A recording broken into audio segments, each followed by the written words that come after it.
तो मोलालिटी की डिफिनीशन क्या होती है बताओ बच्चों, मोलालिटी की डिफिनीशन क्या होती है? तो गौर से सुनिएगा, गौर से सुनिएगा।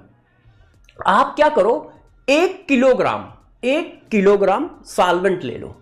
तो 1 किलोग्राम सॉल्वेंट में जितने मोल सॉल्यूट होते हैं उसी को सॉल्यूशन की मोलालिटी कहते हैं।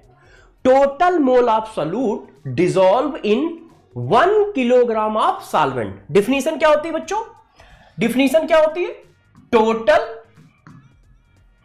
Total mole of solute dissolve in 1 kilogram. 1 kilogram का मतलब 1000 gram of solvent.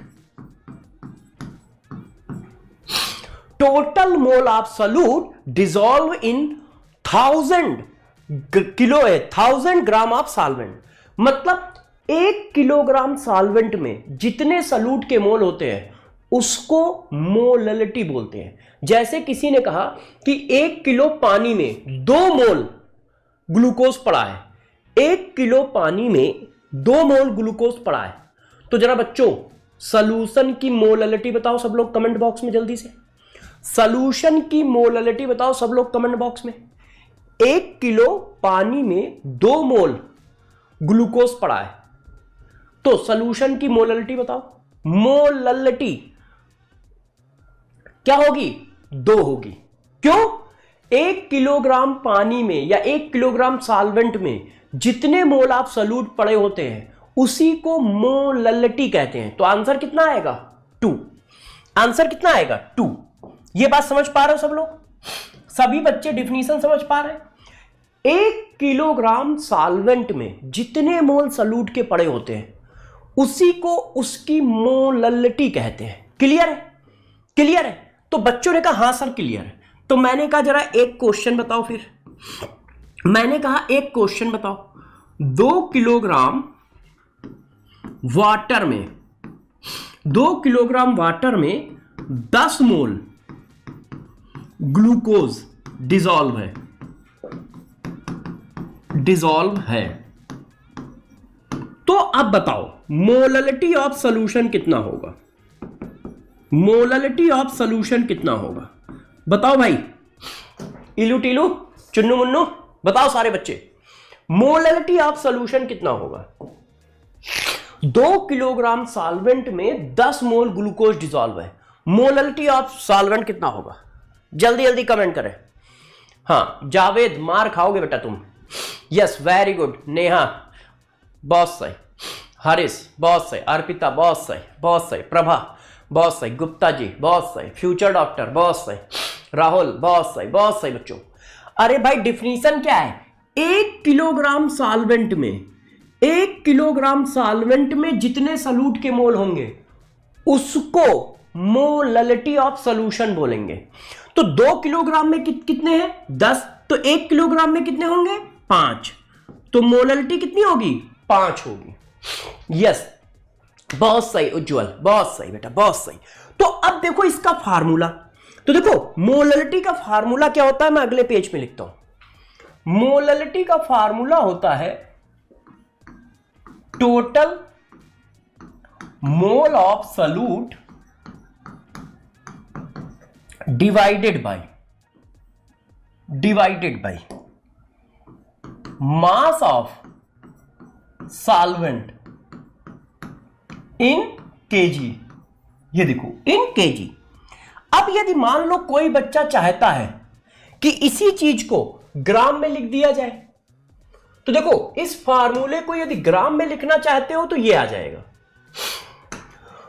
Total mole of solute divided by mass of solvent in gram. तो जब सॉल्वेंट का मास ग्राम में लिखोगे तो बेटा ऊपर 10 की पावर 3 आएगा। जब सॉल्वेंट का मास ग्राम में लिखोगे तो ऊपर बच्चों कितना आएगा? 10 की power 3। Total mole of solute divided by mass of solvent in gram into 10 की पावर 3। और केजी में लिखोगे तो ये आएगा। अच्छा किसी बच्चे ने कहा कि सर किसी बच्चे ने कहा कि सर क्या इस फार्मूले को थोड़ा चेंज किया जा सकता है, तो मैंने कहा हाँ। बच्चों ने कहा कैसे, मैंने कहा ऐसे, देखो total mole of solute divided bye, अब मास ऑफ सॉल्वेंट को क्या लिख सकते हो, मास ऑफ सॉल्यूशन। यदि सॉल्यूशन के मास में सॉल्यूट का मास माइनस कर दो तो क्या बन जाता है, मास ऑफ सॉल्वेंट। तो मास ऑफ सॉल्वेंट की जगह क्या लिख सकते हो, mass of solution minus mass of solute into 10⁻3। Mass of solvent की जगह क्या लिख सकते हो, mass of solution minus mass of solute.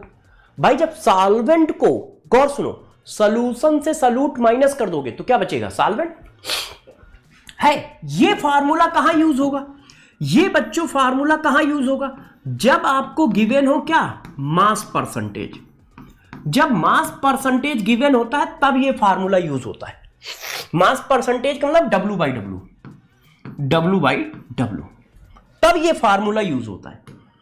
तो एक बच्चा जो है जिद करने लगा, उसने कहा सर क्या इस फार्मूले को ऐसे भी लिख सकते हैं, देखिए total mole of solute, total mole of solute, देखना भाई डरना नहीं।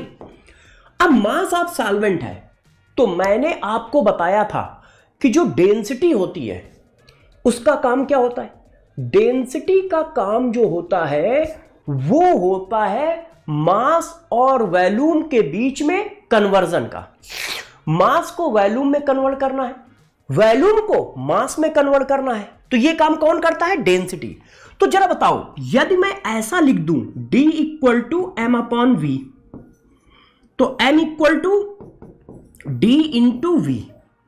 अब मास किसका है, सॉल्यूशन का, तो डेंसिटी किसकी होगी, सॉल्यूशन की, और वॉल्यूम किसका होगा, सॉल्यूशन का।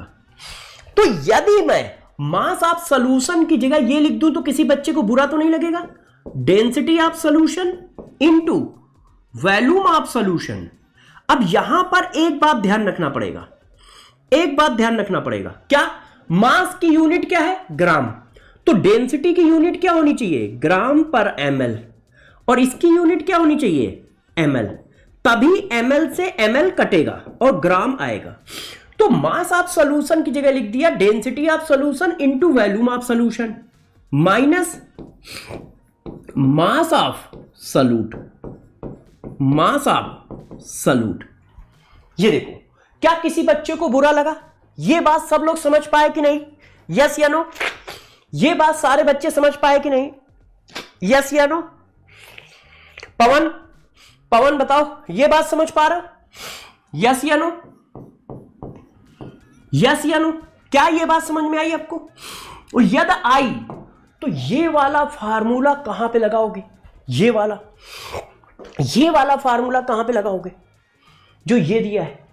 ये तब लगता है जब आपको, गौर सुनो, जब आपको W/V परसेंटेज दिया जाए और साथ में डेंसिटी ऑफ सॉल्यूशन दी जाए। जब आपको W/V परसेंटेज दिया जाए और डेंसिटी ऑफ सॉल्यूशन दिया जाए। Yes, very good very good. हाँ सिंह साहब इधर ध्यान दो, सिंह साहब कह रहे हैं मेरा नाम ले लो। अरे भैया नाम से ज्यादा काम ऐसा करो ना, ऐसा काम करो कि सब लोग तुम्हारा नाम लें, है ना सिंह साहब। तो देखो जरा, ये फार्मूला कब यूज करोगे, ये वाला फार्मूला कब यूज करोगे, ये देखिए,